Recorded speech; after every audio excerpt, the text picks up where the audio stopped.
Tonight we begin in Nyalenda estate in Kisumu, the scene of an extraordinarily sad, heartbreaking story.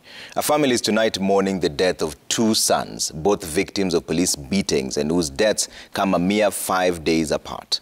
Both brothers suffered fractured skulls allegedly sustained through police beatings in the estate during the recent opposition anti-government protest. And as Laura Otieno now reports, the death of the two brothers has seen devastated relatives making tearful appeals to President William Ruto and opposition leader Raila Odinga.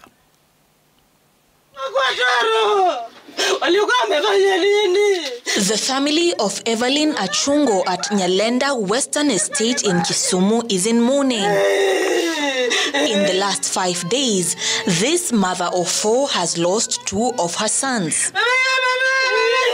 24-year-old William Amulele died on Saturday night while receiving treatment at the intensive care unit. William's death coming 2 days after his younger brother, 22-year-old Brian Onyango, also succumbed at the same facility on Wednesday.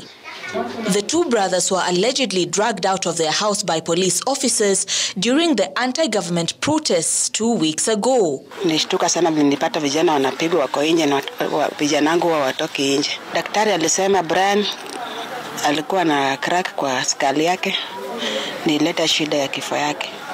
Na bila ile alikufa akaniambia ile mshingo ilikuwa imekatika na pia alikuwa na crack kwa skali yake. Naomba rais penye yako atuonee huruma. Asisifu polisi atomefanya kazi mzuri. Ajaribu kufanya uchunguzi. Na naomba Raila penye yako tafadhali kuanzia saa hii akomesha hiyo maandamano, juu watoto wa watu wataendelea tukupoteza maisha yao. Two deaths in one family. Too much to bear. And devastated relatives are sending the bark to the feet of President William Ruto and opposition leader Raila Odinga, in whose names the recent disturbances took place. The brothers had only stayed in this rented room for 3 weeks. Their friends setting up a vigil in the single room, which now bears only memories of the two brothers that stuck together even in death. Mheshimiwa Ruto, tunataka ujitokezee. Vile ulikuwa unasema unaomba Raila aombe apology, we pia utuombe apology kwa sababu sisi pia ulisifu mapolisi vile umefanya kazi mzuri. Na sisi sasa tunalia, tunakuomba we pia uingilie kati. Huyu mama hana chochote. Haishi maisha mazuri. Na watoto wake wameuawa kwa njia mbaya. Hebu tufuate right yao watoto.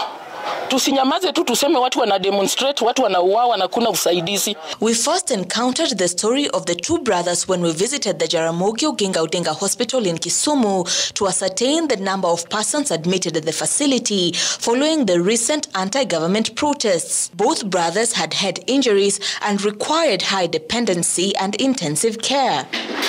But the hospital's intensive care unit was overwhelmed and a room was modified to treat the seriously ill brothers.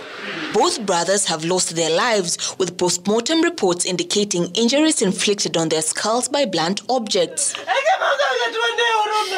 They are now part of the 16 deaths recorded in Kisumu County so far as a result of police beatings during the anti-government's protests. A tearful mother now awaits the next painful stages, the burial of her two sons.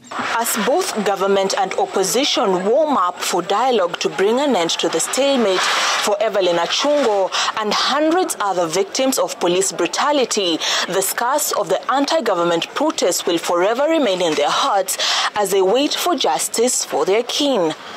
Laura Otieno, Citizen TV at Nyalenda Estate, Kisumu.